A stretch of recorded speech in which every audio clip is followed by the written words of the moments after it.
Hello hello hello hello hello.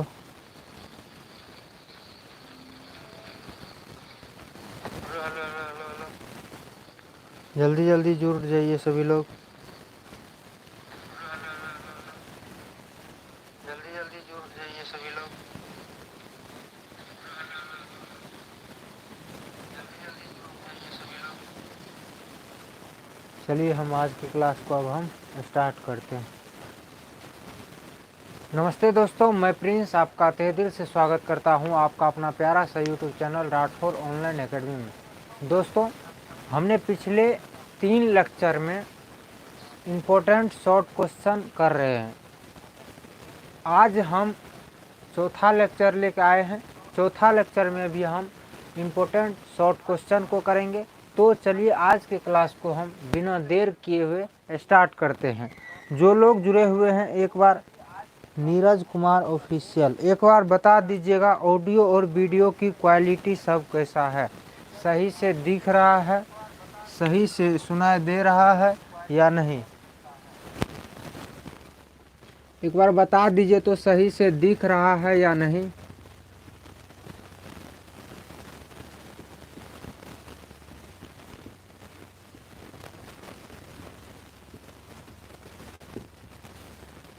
एक बार बता दीजिएगा सही से दिख रहा है, सही से आवाज़ सुनाई दे रहा है या नहीं। Neeraj Kumar official, nice video, thank you.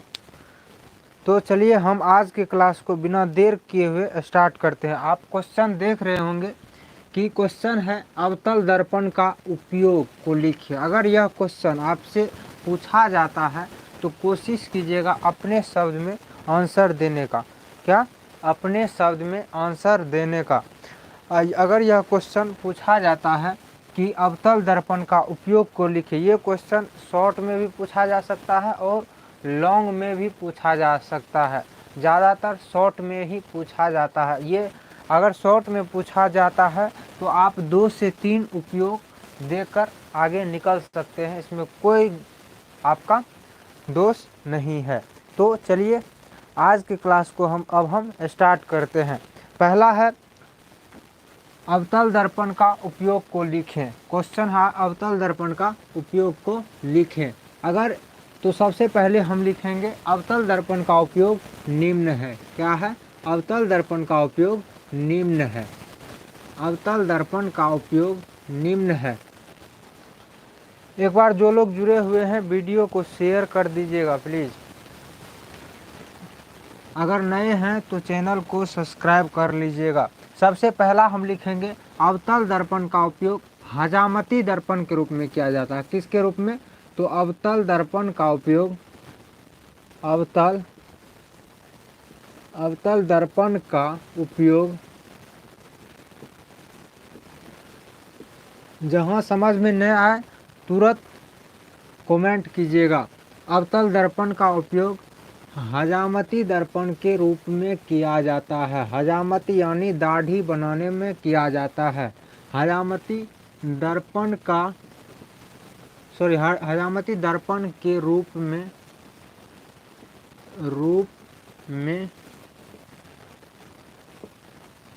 किया जाता है। यानी अवतल दर्पण का उपयोग आप हजामती दर्पण के रूप में कर सकते हैं। अवतल दर्पण का उपयोग किसके रूप में किया जाता है? तो हजामती दर्पण के रूप में किया जाता है। जो लोग जुड़े हुए हैं एक बार वीडियो को लाइक कर दीजिएगा प्लीज़।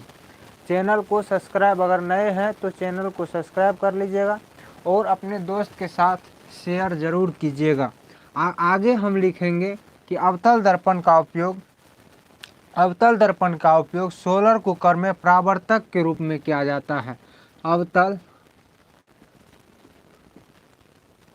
दर्पण का उपयोग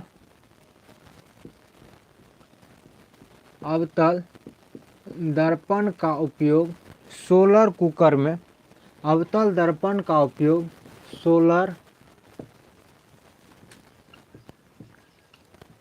सोलर कुकर में परावर्तक के रूप में, किसके रूप में? तो परावर्तक के रूप में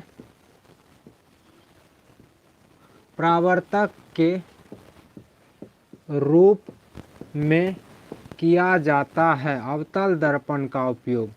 किसका उपयोग? तो अवतल दर्पण का उपयोग सोलर कुकर में परावर्तक के रूप में किया जाता है।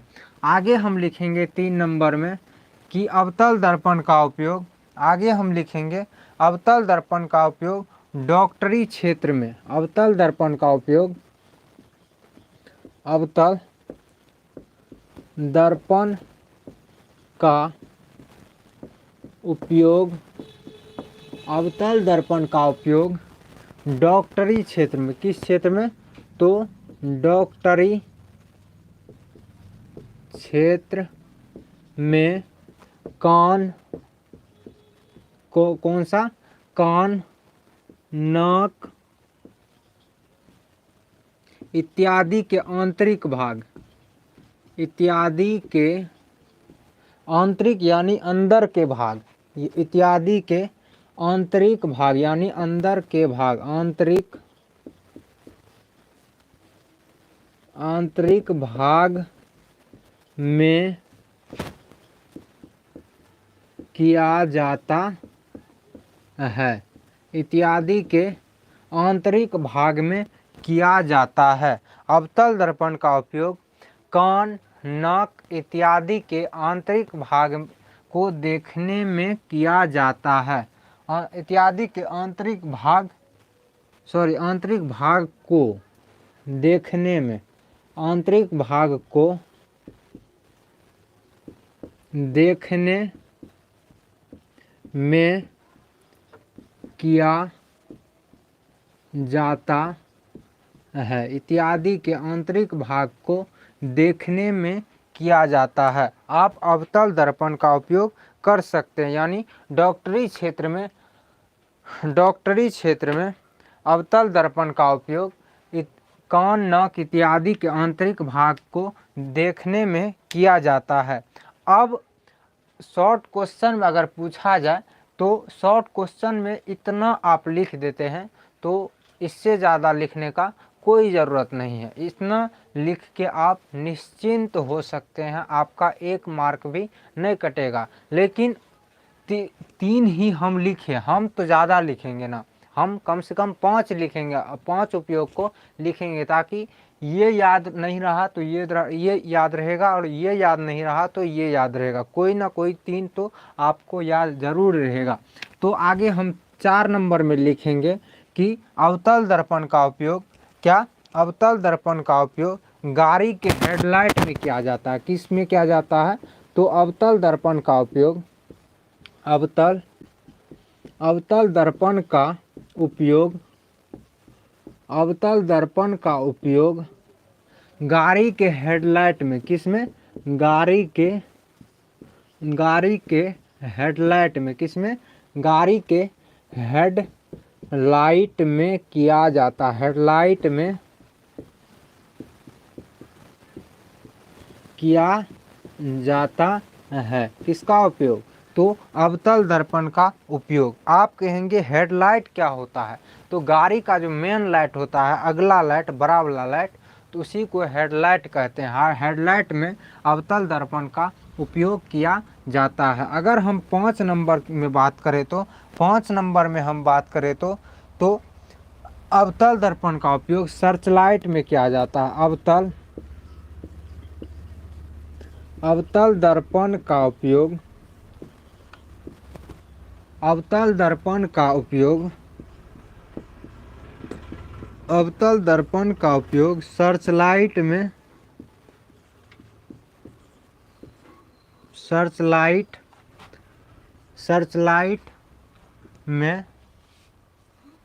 सर्चलाइट में किया जाता है।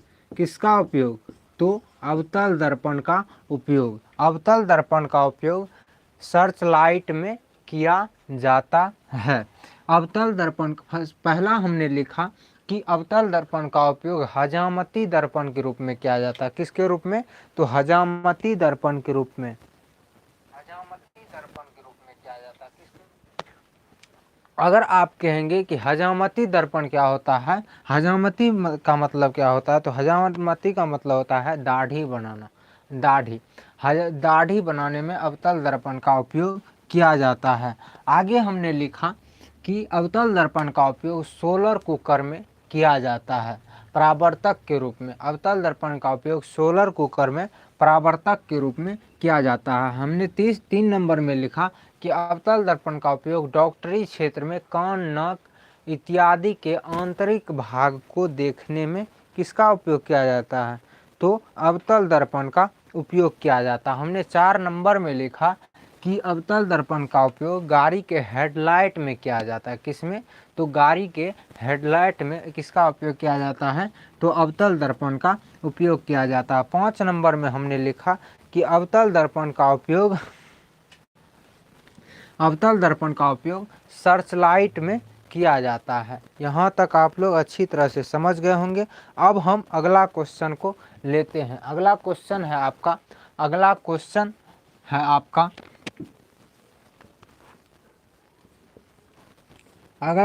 क्वेश्चन कहता है कि अवतल दर्पण का उपयोग सोलर कुकर में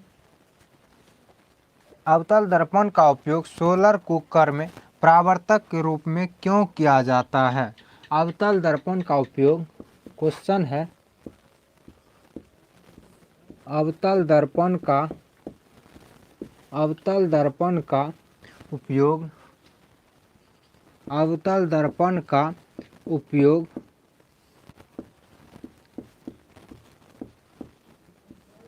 सोलर कुकर में किसमें सोलर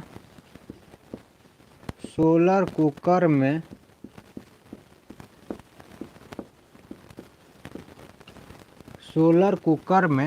परावर्तक के रूप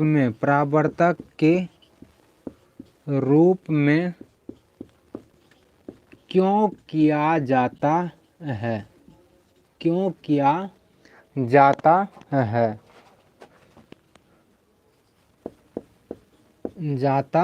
है। अवतल दर्पण का उपयोग सोलर कुकर में परावर्तक के रूप में क्यों किया जाता है। अगर हम आपसे पूछे कि अवतल दर्पण का उपयोग सोलर कुकर में परावर्तक के रूप में क्यों किया जाता है, तो आगे हम अब इसको देखेंगे। अवतल दर्पण का उपयोग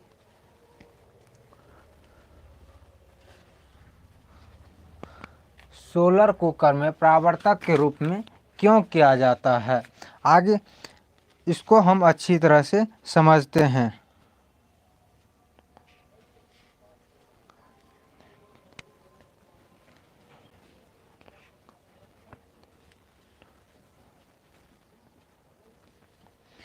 चलिए हम इसका आंसर लिखते हैं। सूर्य से आने वाली प्रकाश की समांतर किरणें सूर्य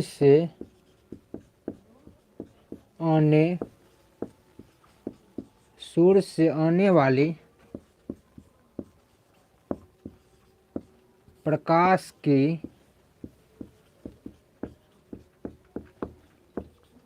समांतर किरणें, क्या, सूर्य से आने वाली प्रकाश की समांतर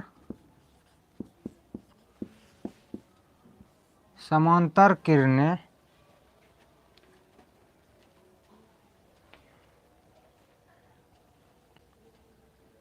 समांतर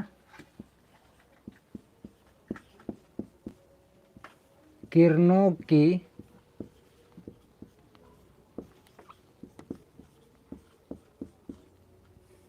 उन किरणों के साथ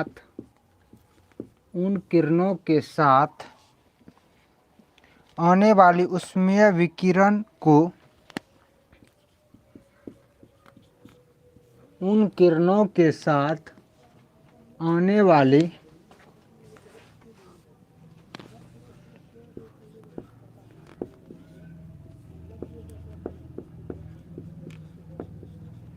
ऊष्मीय विकिरण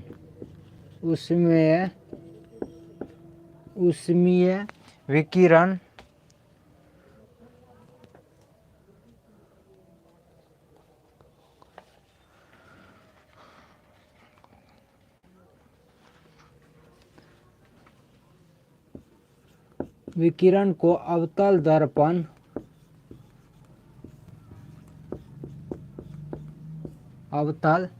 दर्पण मुख्य फोकस पर अवतल दर्पण मुख्य फोकस पर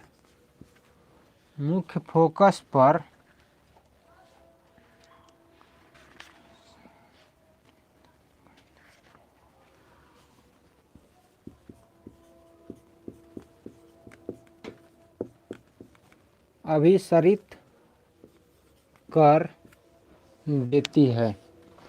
अभिसरित कर देती है।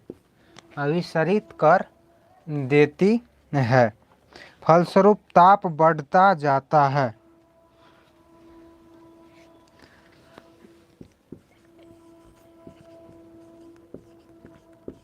फलस्वरूप ताप बढ़ता जाता है। क्या होता है? फलस्वरूप ताप बढ़ता जाता है, जिससे खाना पकाने में सुविधा होती है।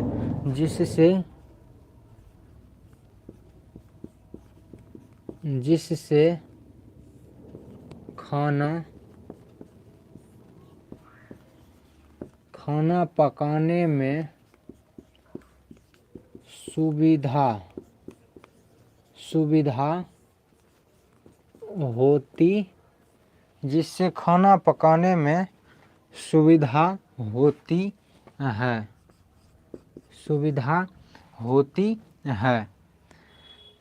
इसलिए अवतल दर्पण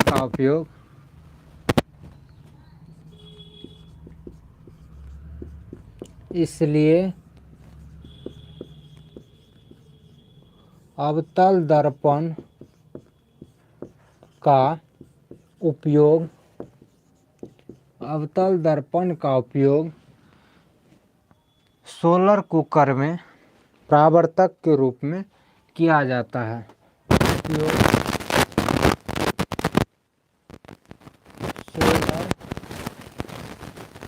सोलर कुकर में परावर्तक के रूप में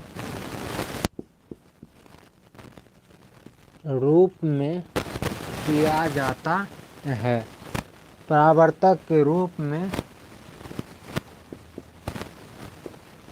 किया जाता है। तो चलिए हम इसको अच्छी तरह से समझते हैं। हमने क्वेश्चन था कि सोलर कुकर अवतल दर्पण का उपयोग सोलर कुकर में परावर्तक के रूप में क्यों किया जाता है। तो हमने देखा कि सूर्य से आने वाली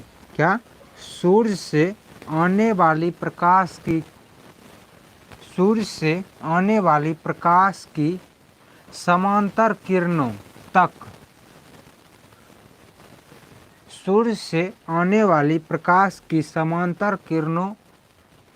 उन किरणों के साथ आने वाली ऊष्मीय विकिरण को अवतल दर्पण मुख्य फोकस पर अभिसरित कर देती है। अवतल दर्पण मुख्य फोकस पर अभिसरित कर देती है। फलस्वरूप ताप बढ़ता जाता है। क्या होता है? ताप बढ़ता जाता है। जब अवतल दर्पण मुख्य फोकस पर अभिसरित कर देती है तो क्या होता है? ताप बढ़ता जाता है। क्या होता है? ताप बढ़ता जाता है। फलस्वरूप ताप बढ़ता जाता है, जिससे खाना पकाने या पकने में सुविधा होती है। क्या होती है? जिससे खाना पकने में सुविधा होती है। क्या होती है? खाना पकने में सुविधा होती है। इसलिए अवतल दर्पण का उपयोग सोलर कुकर में परावर्तक के रूप में किया जाता है। किसके रूप में? तो परावर्तक के रूप में किया जाता है। किसका उपयोग? सोलर कुकर का उपयोग परावर्तक के रूप में करते हैं। किस दर्पण का उपयोग? तो अवतल दर्पण का उपयोग। इसको आप लोग अच्छी तरह से समझ गए होंगे। अगला क्वेश्चन आपके सामने अब हम लाते हैं। अगला क्वेश्चन है, एक सेकंड, अगला क्वेश्चन अब हम अच्छी तरह से समझेंगे। ये क्वेश्चन जो है कि अवतल दर्पण का उपयोग सोलर कुकर में परावर्तक के रूप में क्यों किया जाता है? ये क्वेश्चन 5 मार्क में पूछा जाता है। कितने मार्क में? या अति लघुत्तरीय में भी ये क्वेश्चन पूछा जा सकता है। तो आप लोग अच्छी तरह से इसको देख लीजिएगा। आगे हम देखेंगे अब।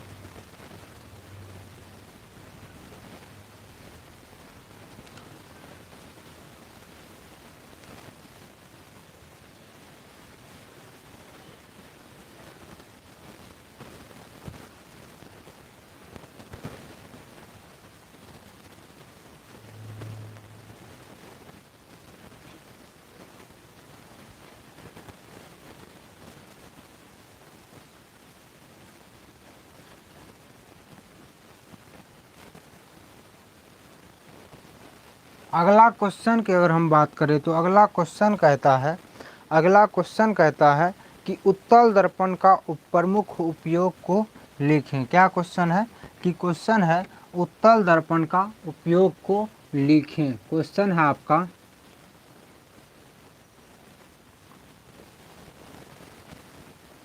उत्तल दर्पण का उपयोग को लिखें। क्या? उत्तल दर्पण का उपयोग को लिखें। इसको हम अच्छी तरह से समझते हैं। सबसे पहले हम लिखेंगे कि उत्तल दर्पण का उपयोग निम्न है। क्या है? उत्तल दर्पण का उपयोग निम्न है। सबसे पहले हम क्या लिखेंगे कि उत्तल दर्पण का उपयोग निम्न है। पहले हम क्या लिखेंगे? उत्तल दर्पण का उपयोग निम्न है। चलिए हम अब लिखते हैं उत्तल दर्पण का उपयोग, उत्तल दर्पण का उपयोग निम्न है। क्या है? उत्तल दर्पण का उपयोग निम्न है। अगर हम सबसे पहले बात करें तो उत्तल दर्पण का उपयोग पहला है उत्तल दर्पण का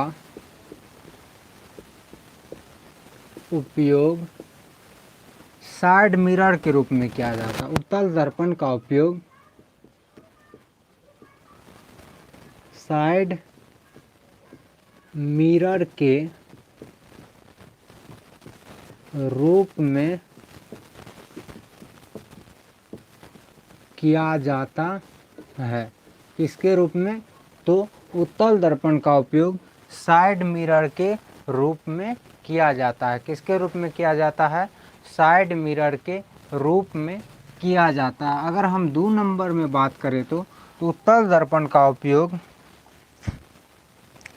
अगर हम 2 नंबर में बात करें तो उत्तल दर्पण का उपयोग प्रदर्शन कक्ष में किया जाता है। किसमें?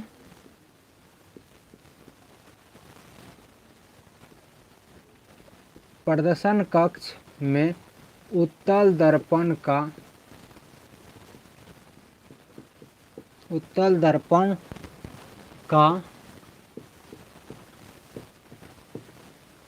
उपयोग किया जाता है। किसका उपयोग? तो उत्तल दर्पण का उपयोग। अगर हम 3 नंबर में बात करें तो उत्तल दर्पण का उपयोग, अगर हम 3 नंबर में बात करें तो उत्तल दर्पण का उपयोग स्ट्रेट लाइट में किया जाता है।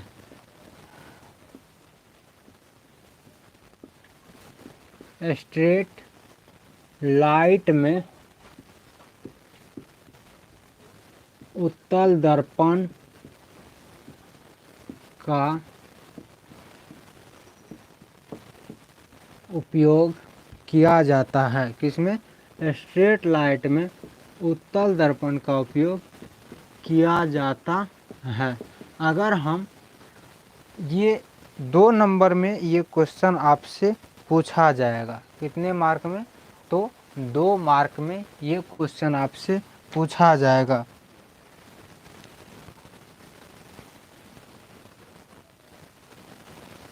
अगला क्वेश्चन आपके सामने है।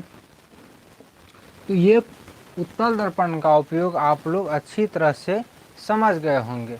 तो अब उत्तल दर्पण का अगर आपसे पूछा जाए कि उत्तल दर्पण का कम से कम 3 उपयोग को लिखें, तो ये 3 उपयोग आप अच्छी तरह से लिख सकते हैं, इसमें कोई दो राय नहीं है। आगे हम बात करेंगे। अगला क्वेश्चन आपके सामने है।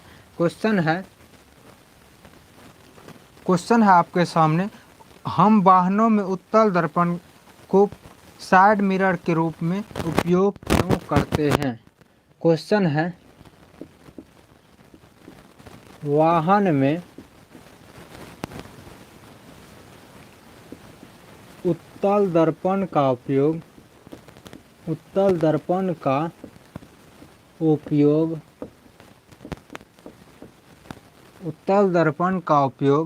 साइड मिरर के रूप में क्यों करते हैं? साइड मिरर के रूप में क्यों करते हैं? क्वेश्चन है आपके सामने कि वाहन में उत्तल दर्पण का उपयोग साइड मिरर के रूप में क्यों करते हैं। तो चलिए हम इसके उत्तर को अच्छी तरह से समझते हुए लिखते हैं। सबसे पहले हम देखेंगे कि उत्तल दर्पण का उपयोग साइड मिरर के रूप में क्यों करते हैं। अगर हम देखें तो उत्तल दर्पण का दृष्टि क्षेत्र बहुत बड़ा होता है।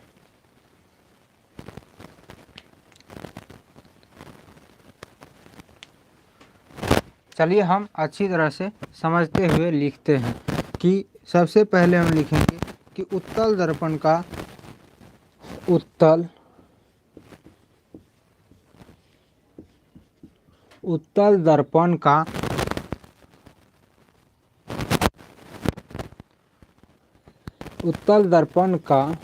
दृष्टि क्षेत्र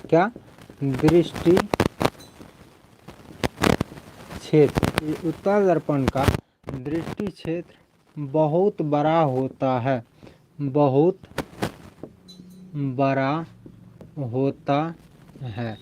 उत्तल दर्पण का दृष्टि क्षेत्र बहुत बड़ा होता है।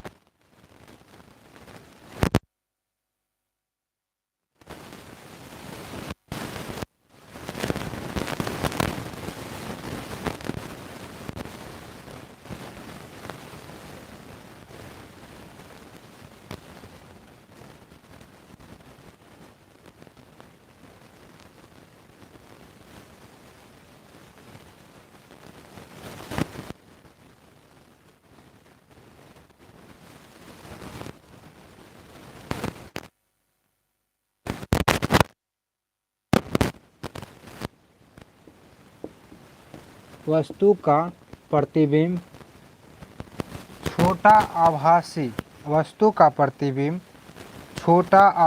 सीधा और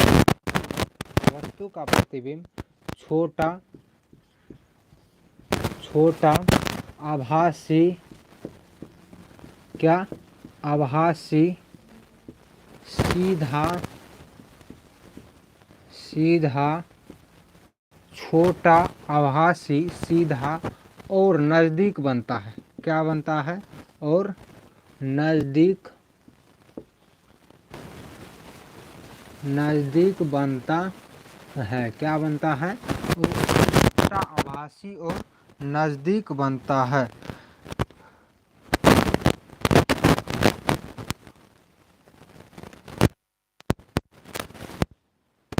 जिससे चालक को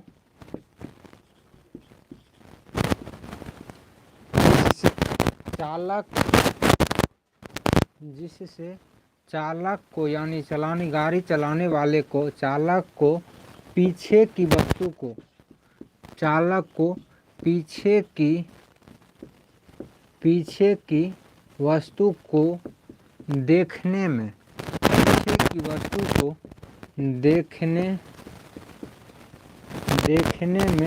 सुविधा होती है। क्या होती है? सुविधा होती है। इसलिए उत्तल दर्पण का उपयोग वाहन में उत्तल दर्पण का उपयोग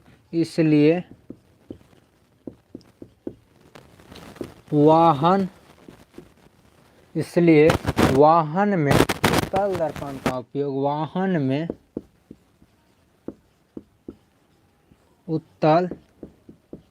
उत्तल दर्पण का उपयोग साइड मिरर के रूप में किया जाता है। किसमें? साइड मिरर के रूप में किया जाता है। इसलिए वाहन में उत्तल दर्पण का उपयोग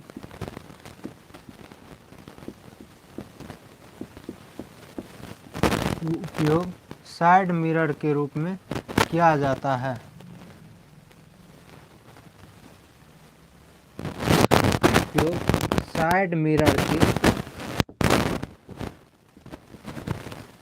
साइड मिरर के रूप में किया जाता है। अगर हम इसको अच्छी तरह से देखें तो क्वेश्चन था अपना कि उत्तल दर्पण का उपयोग वाहन में उत्तल दर्पण का उपयोग साइड मिरर के रूप में क्यों किया जाता है। तो हमने देखा कि उत्तल दर्पण का दृष्टि क्षेत्र बहुत बड़ा होता है। क्या होता है? उत्तल दर्पण का दृष्टि क्षेत्र बहुत बड़ा होता है। आगे हमने देखा कि जिससे इसमें स्थित वस्तु का प्रतिबिंब, किसका प्रतिबिंब?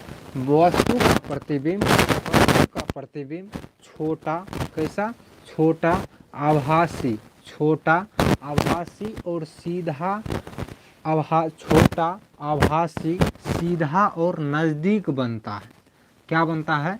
नज़दीक बनता है, जिससे चालक को पीछे की वस्तु को देखने में सुविधा होती है। क्या होती है? सुविधा होती है। इसलिए वाहन में उत्तल दर्पण का उपयोग साइड मिरर के रूप में किया जाता है। किसका उपयोग?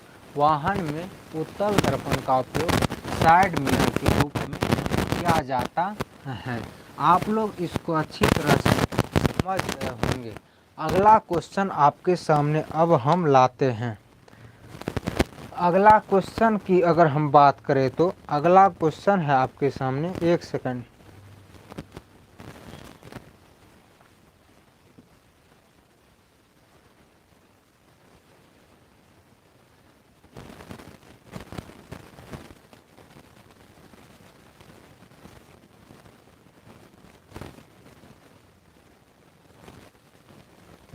अगला क्वेश्चन की अगर हम बात करें तो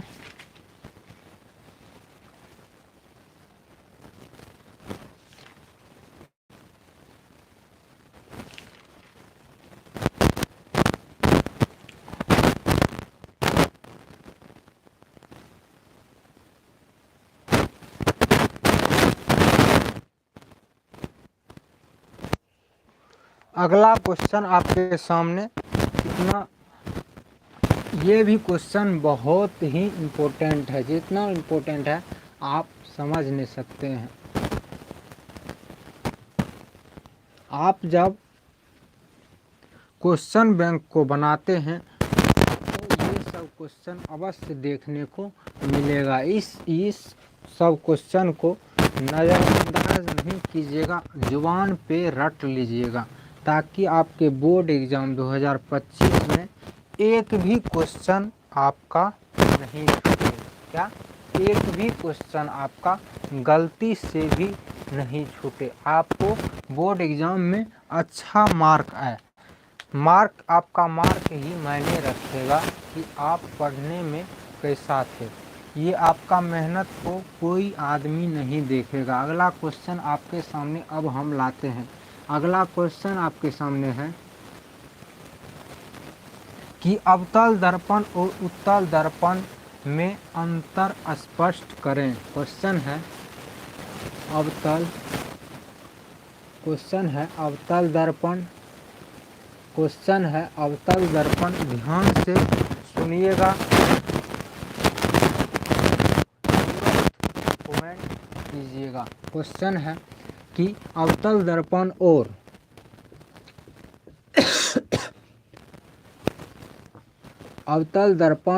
उत्तल दर्पण में अंतर स्पष्ट करें।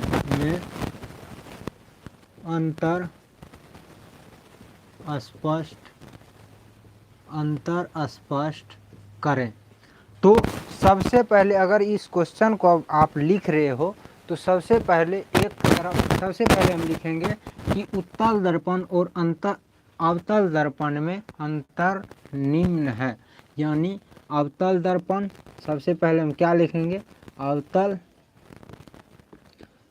दर्पण और उत्तल दर्पण, क्या उत्तल दर्पण में अंतर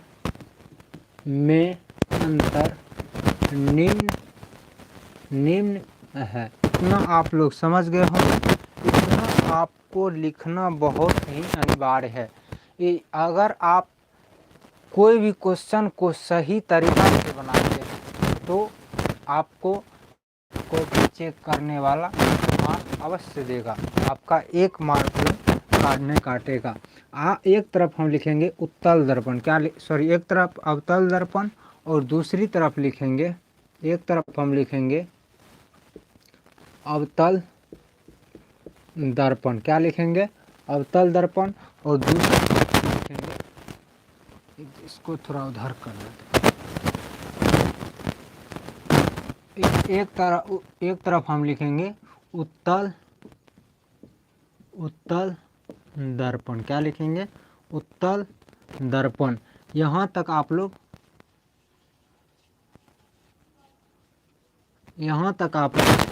से समझ गए होंगे।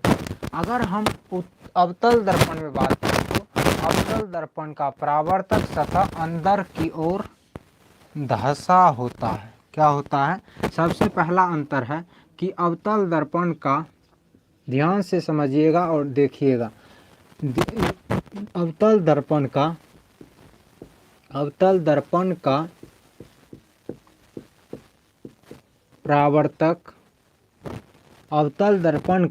परावर्तक सतह अंदर की ओर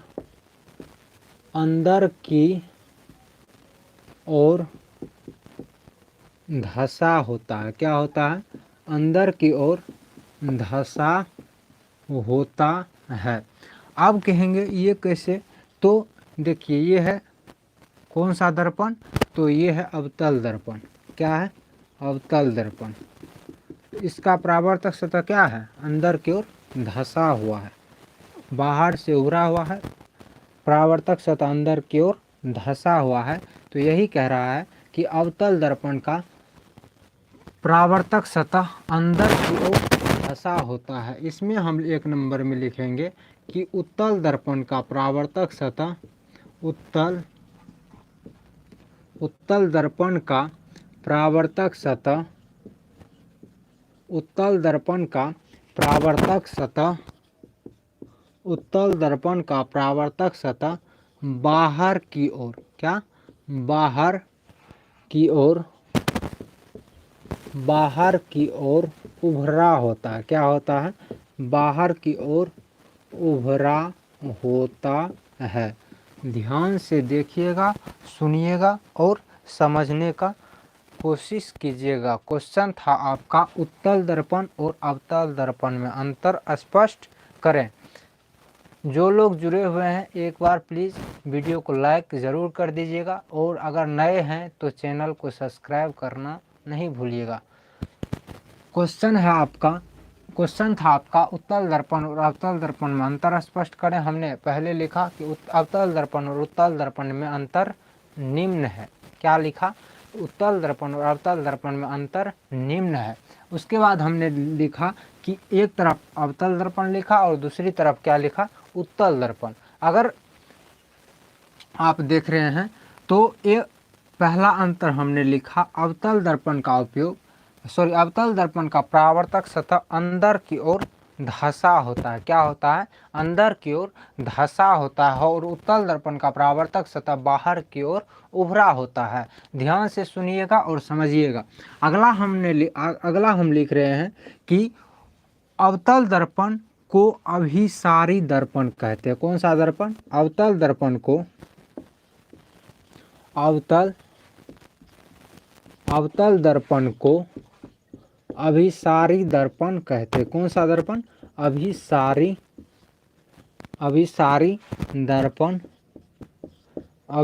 दर्पण कहते हैं। अब ऑब्जेक्टिव में अगर आपसे पूछे कि अभिसारी दर्पण, किस दर्पण को अभिसारी दर्पण कहा जाता है, तो वह दर्पण कौन सा है? अवतल दर्पण। कौन सा दर्पण है? अवतल दर्पण। अवतल दर्पण को अभिसारी दर्पण कहा जाता है।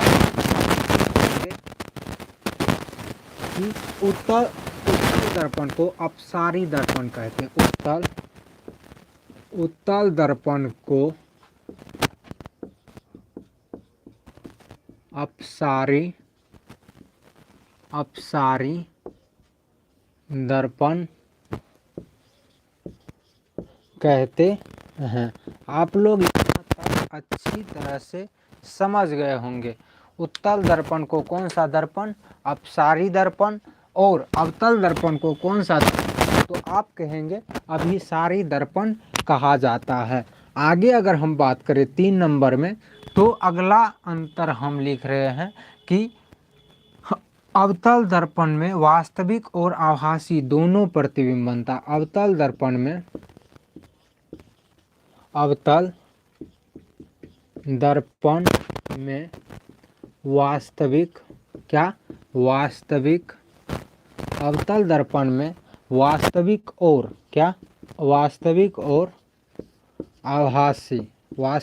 और आभासी दोनों प्रतिबिंब बनता है। वास्तविक और आभासी दोनों प्रतिबिंब बनता है। अब आप इसको अच्छी तरह से समझिए कि अवतल दर्पण में वास्तविक और आभासी दोनों प्रतिबिंब बनता है। 3 नंबर में अगर हम उत्तल दर्पण में बात करें तो 3 उत्तल दर्पण में 3 नंबर में कहता है कि उत्तल दर्पण में केवल उत्तल दर्पण में आभासी प्रतिबिंब बनता है। केवल आभासी प्रतिबिंब बनता है। उत्तल दर्पण में केवल आभासी प्रतिबिंब बनता है। यानी उत्तल दर्पण में केवल आभासी प्रतिबिंब बनता है। अगर हम अवतल दर्पण की बात करें तो अवतल दर्पण में था कि अवतल दर्पण वास्तविक और आभासी दोनों प्रतिबिंब बनता है। और अब उत्तल दर्पण की बात करें तो उत्तल दर्पण में केवल आभासी प्रतिबिंब बनता है। आप लोग यहाँ तक अच्छी तरह से समझ गए होंगे। अगला हम 4 नंबर में अगर हम बात करें तो 4 नंबर आपके सामने, इसमें वस्तु से छोटा, बराबर और बड़ा, यानी अवतल दर्पण में वस्तु से छोटा, बड़ा और बराबर, क्या? वास्तविक छोटा, अवतल दर्पण में वस्तु से छोटा, बड़ा और बराबर तीनों प्रतिबिंब बनता है। क्या? तीनों प्रतिबिंब बनता है। चलिए हम इसको अच्छी तरह से लिखते हैं। अगर हम अवतल दर्पण की बात करें तो अवतल दर्पण में वस्तु से अवतल दर्पण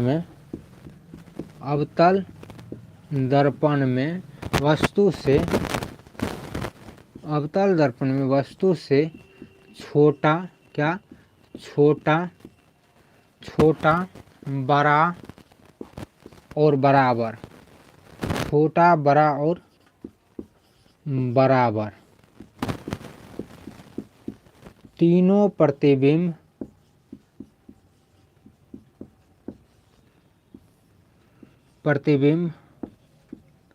बनता है। अवतल दर्पण में वस्तु से छोटा बड़ा और बराबर तीनों प्रतिबिंब बनता है। किसमें? अवतल दर्पण में।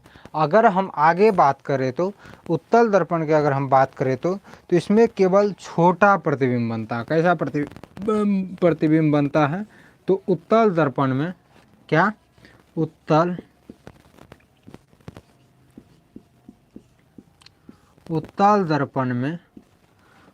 दर्पण में केवल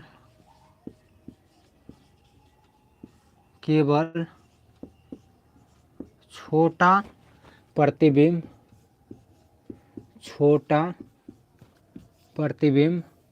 बनता है। केवल छोटा प्रतिबिंब बनता है। क्या? केवल छोटा प्रतिबिंब बनता है। उत्तल दर्पण की अगर हम बात करें तो उत्तल दर्पण में केवल छोटा प्रतिबिंब बनता है। कैसा प्रतिबिंब बनता है? तो केवल छोटा प्रतिबिंब बनता है। आगे हम बात करें तो अगर हम अगला बात करें तो 5 नंबर में कहता है कि उत्तल दर्पण की फोकस दूरी ऋणात्मक होती है। क्या होती है? उत्तल दर्पण की फोकस दूरी 5 नंबर में कहता है, अवतल दर्पण की फोकस दूरी अवतल दर्पण की फोकस दूरी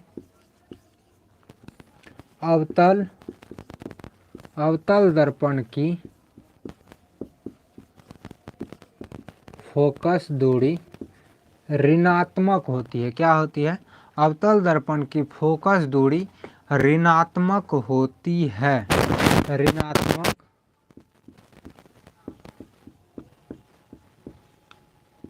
ऋणात्मक होती है। यानी अवतल दर्पण की फोकस दूरी ऋणात्मक होती है। क्या होती है? ऋणात्मक होती है। आगे अगर हम बात करें तो उत्तल दर्पण की बात करें तो उत्तल दर्पण की फोकस दूरी उत्तल दर्पण की फोकस दूरी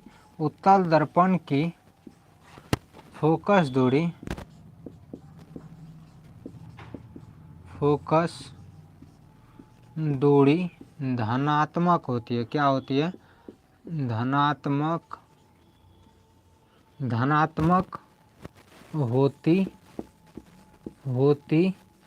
क्या होती है? तो उत्तल दर्पण की फोकस दूरी धनात्मक होती है। क्या होती है? धनात्मक होती है। आगे अगर हम बात करें तो आगे कहता है 6 नंबर में कि उत्तल दर्पण की वक्रता त्रिज्या ऋणात्मक होती है। क्या? उत्तल दर्पण की वक्रता त्रिज्या उत्तल दर्पण की वक्रता त्रिज्या ऋणात्मक होती है। क्या होती है? ऋणात्मक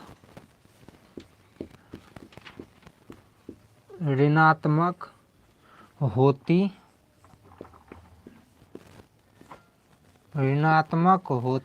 है। यानी अवतल दर्पण अब यहाँ पे होगा अवतल दर्पण। क्या? अवतल दर्पण की वक्रता त्रिज्या ऋणात्मक होती है और उत्तल दर्पण की वक्रता त्रिज्या क्या होती है? उत्तल दर्पण की वक्रता त्रिज्या उत्तल दर्पण की वक्रता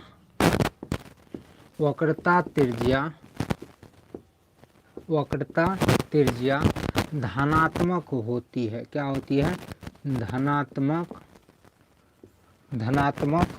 होती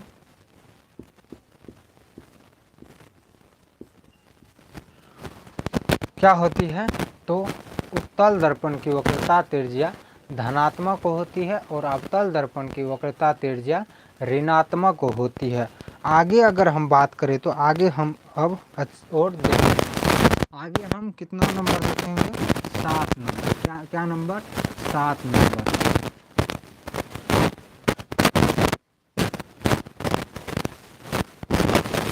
आगे हम 7 नंबर में बात करें तो 7 नंबर कहता है कि उत्तल दर्पण का आवर्धन अवतल दर्पण का आवर्धन अवतल दर्पण का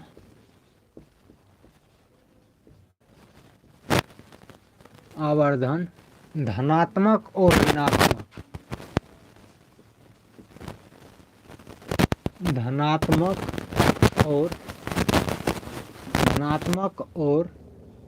ऋणात्मक क्या?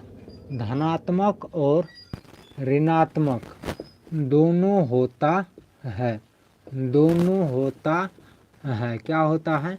दोनों होता है। अगर हम उत्तल दर्पण में बात करें तो इसका आवर्धन केवल धनात्मक होता है। उत्तल दर्पण का आवर्धन उत्तल दर्पण का आवर्धन केवल धनात्मक होता है। क्या? केवल धनात्मक होता है। आवर्धन केवल धनात्मक होता है। क्या होता है?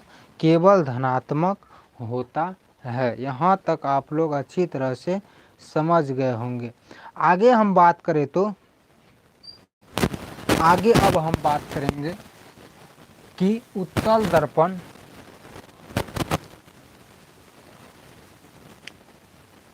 तो आप लोग इसको अच्छी तरह से समझ गए होंगे। हमने उत्तल दर्पण और अवतल दर्पण में अंतर को देखा।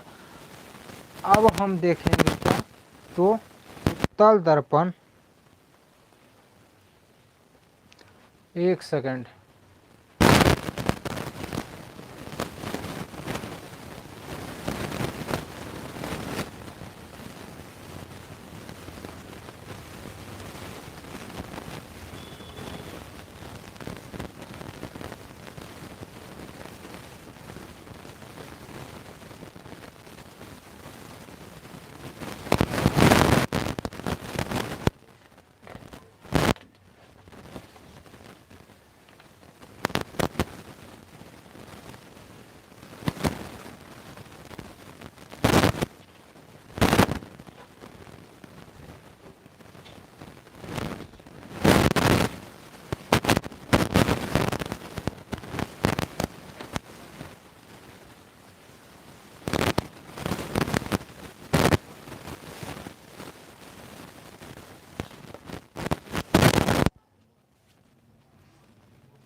लास्ट क्वेश्चन है। अब आपके सामने लास्ट क्वेश्चन हम लाते हैं। लास्ट क्वेश्चन कहता है, एक सेकंड,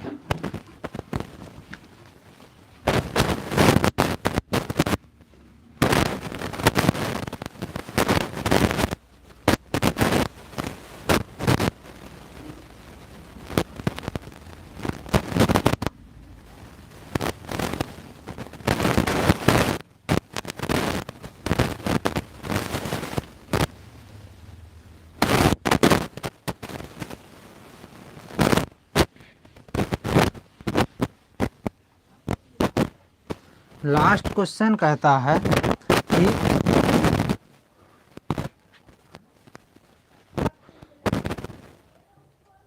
सूर्य ग्रहण किसे कहते हैं। क्वेश्चन है सूर्य ग्रहण किसे कहते हैं। क्या क्वेश्चन है? सूर्य ग्रहण। क्वेश्चन है सूर्य ग्रहण, सूर्य ग्रहण किसे कहते हैं।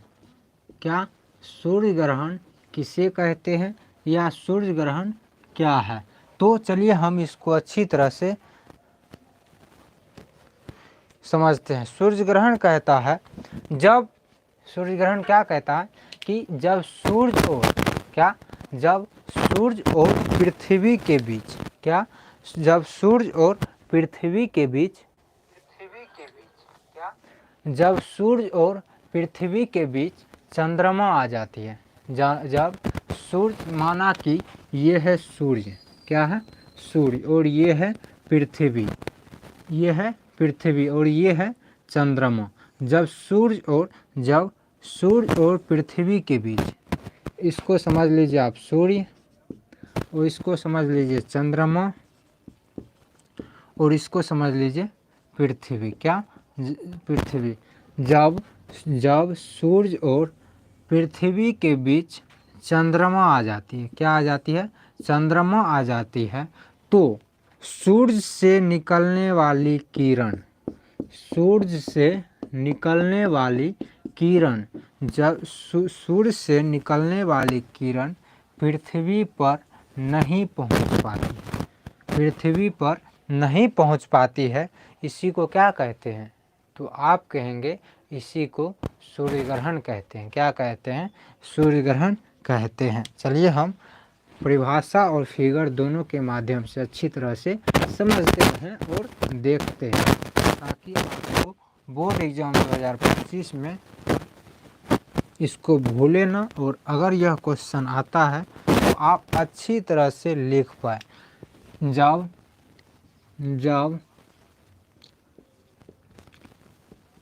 सूर्य और पृथ्वी के बीच, किसके बीच, जब सूर्य और पृथ्वी के बीच, जब सूर्य और पृथ्वी के बीच चंद्रमा आ जाती है, क्या आ जाती है, चंद्रमा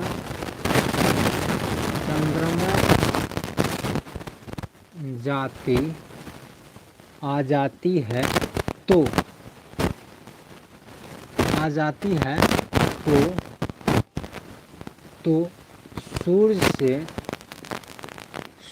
से निकलने वाली किरण या निकलने वाली किरण या सूर्य से निकलने वाली किरण, सूर्य से निकलने वाली किरण पृथ्वी पर नहीं पहुंच पाती है, पृथ्वी पर नहीं पहुंच पाती है, क्या, पृथ्वी पर नहीं पहुंच पाती है। क्वेश्चन था आपका सूर्य ग्रहण किसे कहते, क्या क्वेश्चन था, सूर्य ग्रहण किसे कहते हैं। तो हमने देखा कि जब सूर्य और पृथ्वी के बीच चंद्रमा आ जाती है, जब सूर्य और पृथ्वी के बीच चंद्रमा आ जाती है, तो सूर्य से आने वाली किरण या सूर्य से निकलने वाली किरण पृथ्वी पर पहुंचती है, तो इसी को क्या कहते हैं, तो इसी को सूर्य ग्रहण कहते हैं। क्या कहते हैं? सूर्य ग्रहण। इसी को क्या कहते हैं? तो इसी को सूर्य ग्रहण कहते, सूर्य ग्रहण कहते हैं। क्या कहते हैं? सूर्य ग्रहण कहते हैं। जब सूर्य और पृथ्वी के बीच, जब सूर्य और पृथ्वी के बीच चंद्रमा आ जाती है, तो सूर्य से आने वाले प्रकाश की किरण पृथ्वी पर नहीं पहुंच पाती है तो इस स्थिति को क्या कहते हैं? तो आप कहेंगे सूर्य ग्रहण कहते हैं। चलिए हम फिगर के माध्यम से थोड़ा समझते हैं। फिगर है, जैसा आप इसको सूर्य मान लीजिए। क्या मान लीजिए? सूर्य मान लीजिए। इसको क्या मान लीजिए? सूर्य मान लीजिए। ये है आपका सूर्य। क्या है? सूर्य। अगर सूर्य और पृथ्वी आप बना लीजिए। क्या? पृथ्वी। क्या? पृथ्वी। बना लीजिए पृथ्वी। इसको मान लीजिए पृथ्वी और यहाँ मान लीजिए आप चंद्रमा। क्या? चंद्रमा। चंद्रमा। जब सूर्य और पृथ्वी के बीच चंद्रमा आ जाती है, जैसे यहाँ से सूर्य का किरण निकला। क्या? सूर्य का किरण निकला। यहाँ से सूर्य का किरण निकला, समझिएगा थोड़ा। सूर्य यहाँ से, सूर्य का किरण यहाँ से निकला और बीच में चंद्रमा आ जाने के कारण यह पृथ्वी पर नहीं पहुँच पाया। कहाँ? पृथ्वी पर नहीं पहुँच पाया। पृथ्वी पर नहीं पहुँच पाया। जैसे ये निकला और इसी वापस आ गया, तो जब पृथ्वी पर नहीं पहुँच पाया तो इसी स्थिति को क्या कहेंगे? तो इसी आप कहेंगे, इसी स्थिति को कहते हैं सूर्य ग्रहण। क्या कहते हैं? सूर्य ग्रहण कहते हैं। आप इसको अच्छी तरह से समझ गए होंगे। तो आज हमने 5 क्वेश्चन किया। हमने 5 इम्पोर्टेंट क्वेश्चन किया। तो अगले क्लास में हम आगे करेंगे। आज के क्लास को अब हम यहीं ख़त्म करते हैं। मिलते हैं आपसे कल। टाइम रहेगा 4 से 5, यानी शाम के 4 से 5, यही 4 से 5 टाइम रहेगा। तो मिलते हैं आपसे कल। थैंक यू, धन्यवाद, नमस्ते।